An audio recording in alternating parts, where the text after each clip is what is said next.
Le principe du photomontage sur Photoshop s'appuie sur les calques. Les calques sont des outils très puissants, très variés, pour pouvoir vous permettre de créer une image. C'est ce que nous allons voir maintenant en essayant de faire un montage où cette montagne apparaît à l'intérieur de la bouteille.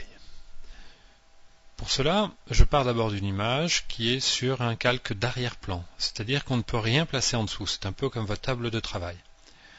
Et vous prenez ensuite une image que vous avez mise sur un calque et vous la glissez dans votre première vignette. Vous voyez donc apparaître maintenant deux calques dans votre image, le calque d'arrière-plan et le calque situé au-dessus. Je pourrais, si je clique sur l'œil, visualiser le calque qui est situé en dessous. Mon calque et toutes les informations sont toujours présentes, mais elles ont été momentanément occultées. Ensuite, je vais transformer ce calque d'arrière-plan en calque normal. Je double-clique et je lui donne un nom. Vous voyez que le verrou s'est enlevé. Cela veut dire que je peux maintenant glisser les calques les uns au-dessus des autres. C'est le phénomène de hiérarchie. Donc, c'est comme si vous déplaciez une feuille par-dessus l'autre. Ensuite, je peux recadrer le contenu d'un calque. Vous voyez, je vois apparaître le calque situé en dessous. Je passe par commande T et je vais déplacer le contenu de mon calque pour le recadrer. J'ai la possibilité de jouer sur l'opacité, c'est-à-dire la transparence de ce calque. Je vais ici dans opacité et je fais apparaître le calque du dessous. Le calque 1 devient à 57% visible. Je n'ai pour l'instant pas touché au calque de fond. Je peux donc ajuster mon placement par rapport au centre de la bouteille. Ensuite, pour isoler ma bouteille, plutôt que de détruire les informations en effectuant une sélection et en l'enlevant, je vais effectuer une sélection rapide avec l'outil lasso polygonal, en sélectionnant grossièrement cette zone.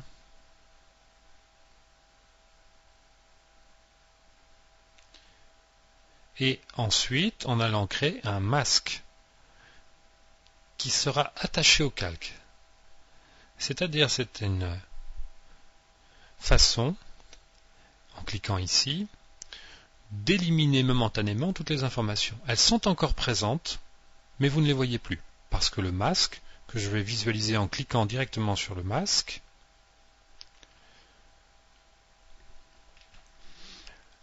a rendu visible toutes les parties blanches et a effacé toutes les parties noires. Ce calque peut être travaillé exactement comme n'importe quelle image, par exemple avec une atténuation, un flou gaussien, qui va donner une transparence atténuée. C'est-à-dire qu'au lieu d'avoir une transparence franche, j'ai maintenant l'apparition d'un contour, on va le voir ici, qui est légèrement flouté. Voilà donc une première partie de mon montage effectué. Maintenant, je voudrais incorporer beaucoup mieux le contenu de ce calque à l'intérieur de ma bouteille. Et pour ça, je vais passer par les modes de fusion. Avec les modes de fusion, je vais pouvoir choisir un certain style de fusion qui va générer une image très différente, puisqu'il va mélanger les pixels du calque du dessus avec ceux du dessous, suivant une formule mathématique. En mode produit, par exemple, les pixels s'additionnent pour tomber vers une valeur plus forte. Je peux les essayer les uns après les autres jusqu'à trouver le réglage qui me semble optimal.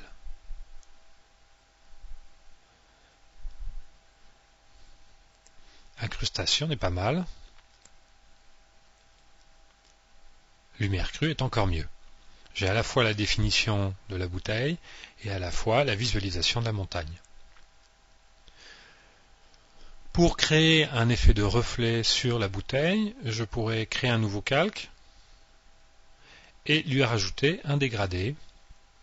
Par exemple, un dégradé de couleur blanche. Je vais passer par une couleur blanche en premier plan et une transparence.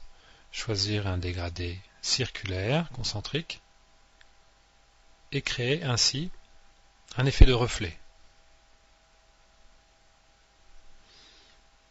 pour donner plus de réalisme. J'aurais pu également, si ma bouteille avait été sur un fond détouré, lui donner un relief. Je vais enlever le fond de l'image, donc je vois apparaître la transparence, créer un nouveau calque que je vais placer en dessous, le remplir avec la couleur de premier plan,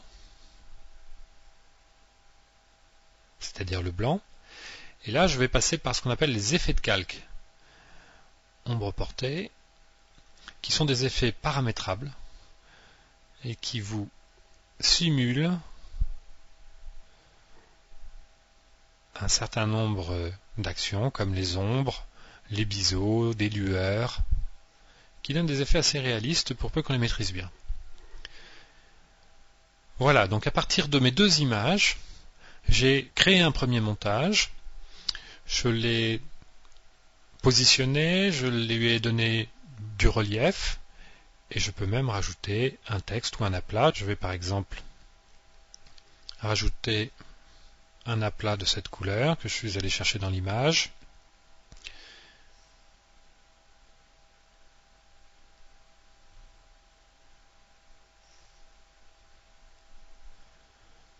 Que je vais placer au-dessus.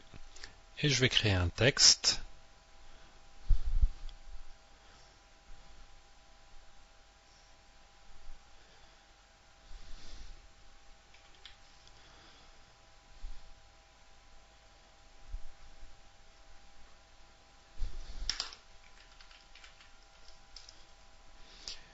En modifiant sa couleur ici.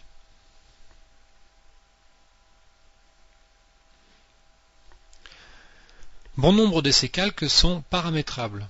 C'est le cas par exemple de ce calque de texte, c'est le cas de ce calque de forme. D'autres sont modifiables, pixel par pixel, c'est le cas du masque, c'est le cas des images. Et bon nombre comportent des liens. Ici on voit le chaînage entre la forme et la couleur. Cela veut dire par exemple que je pourrais déplacer le contenu de mon calque sans toucher à son masque. Démonstration. Je peux donc ajuster l'endroit où je veux que la photo soit située.